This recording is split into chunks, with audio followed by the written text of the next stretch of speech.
Hey all, Heber here. So it's January and there is a sale on, or kind of there is. If you go into the store, there's a lot of commanders available, and this video is particular to watch new players because if you're a new player, now is a good time to pick up a few of these commanders here. So I'll just go through which ones I think are worth the asking price. First, just notice here that you can also buy goods for, ranking up your commanders in just one fell swoop here. And this rank 7 here, not much point in that one. But the next one here, rank 16 goods. If you have a commander and you really need to, want to level him all the way, you might just, pay the 20,000 doubloons here and do it. But anyway, let's get on to the commanders here. And the first one for sale is Shelley Beebley. And I'd say that she is definite must-have. There's two different prices, 3,500 doubloons or 3,500 winter shards. So this Sigourney Weaver here, or whatever you want to call her, is probably my favorite US cruiser commander, because I can do an agile build with her, which is fine, like I have here in the screen. This is my Wichita build, all about rudder and speed, but you can also use her special skill here, Private Zone, and spec all into concealment, and you can, stealth radar on most US cruisers with this lady here, which is obviously very, very handy. So she's a definite must if you don't have her. And next up we have Space Fishy here, and I don't know about this guy. I mean, I have him leveled up quite a bit, but still I don't think he offers enough interesting stuff to warrant the purchase really. His skill is quite good, adding up to 4 knots extra to your torpedoes. But to really use that, you really need to get this commander and mix him with other premium commanders, which, can run up into a lot of doubloons quite quickly. So I wouldn't say he's a must. So also for sale is John Pickup here, and he's also 3,500. It's a quite reasonable price for a commander, really. I have him, all the way up to 16.4 because I wanted to see if he was any better than any of the other brawling commanders, and he's good. I mean, he is my preferred brawling commander for the German battleships, but then again, I don't know if he's worth actually buying. If we look at his special skill here, the Fusillade, you get better armor penetration of your HE shells, and that's about it. So I don't know if it's worth it, and you won't be able to use all those secondary boosts you get.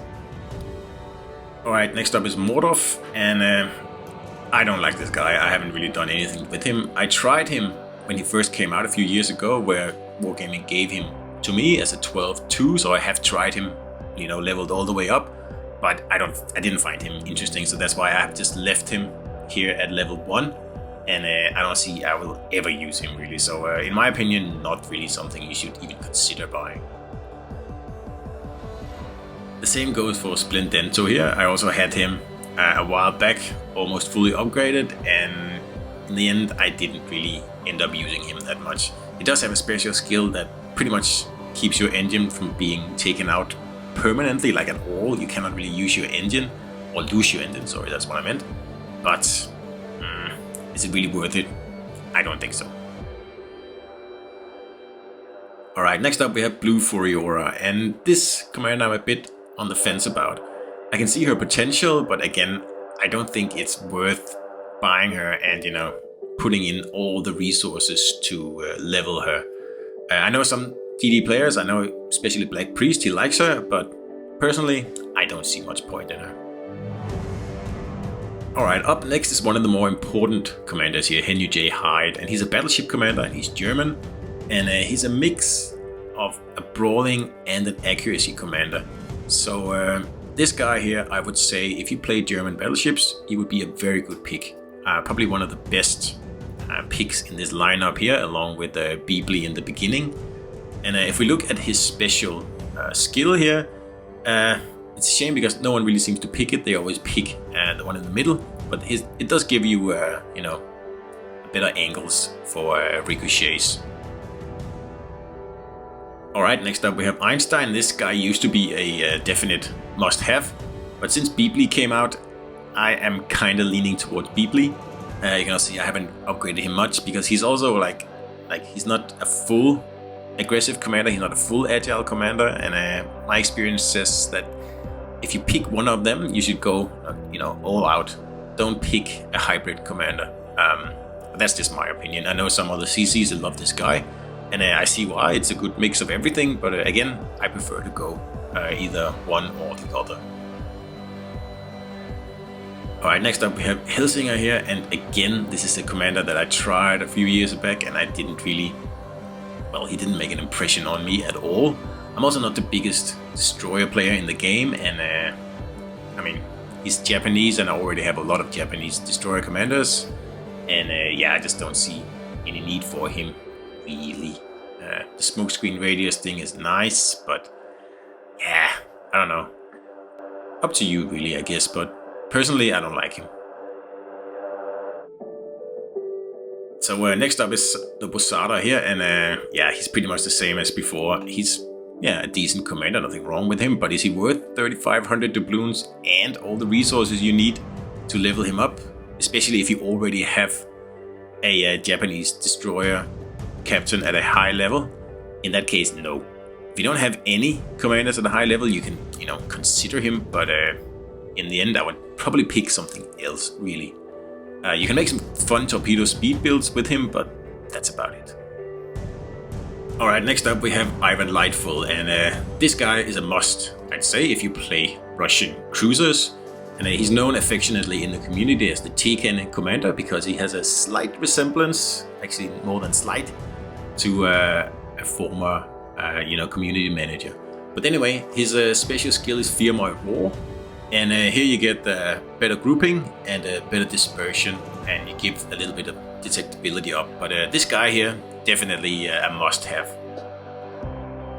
So lastly, we have Clara Teslau here, and again, not very useful as a primary commander. You can see here, I've never used her as a primary commander. I haven't even picked any of her perks, but I do use her as an inspiration for my agile cruisers because she lowers your main battery traverse speed and your rudder time at the same time. So that's very handy. She's usually my third or my second inspiration on my agile commanders, really. And yeah, if you're into that, then she's worth it. If not, then just steer clear of this lady here. Alright, lastly, I just want to touch upon these New Year resolutions here for sale in the store. Especially the rank resolution, because this one is a little bit weird to me. It costs 45,000 doubloons, which is, quite a price. But you do get one insignia every day for 30 days just by logging into the game. So if you need to level some commanders, this is a pretty good option. It's pricey, I know, and I don't think I'm going to get it. Personally, I don't think so. My personal suspicion here is that Wargaming has been very easy on the insignias lately. Just right now, you can buy 30 insignia. That's unheard of. There used to be like one insignia at a time and like one every update or something like that. 30, it tells me that there's probably some sort of commander shakeup coming along that'll, not make insignias worthless, but something is definitely up. So I don't know this for a fact. Of course, I'm just guessing, but I would be a little bit careful buying this with that in mind because, yeah, it just seems a little fishy to me.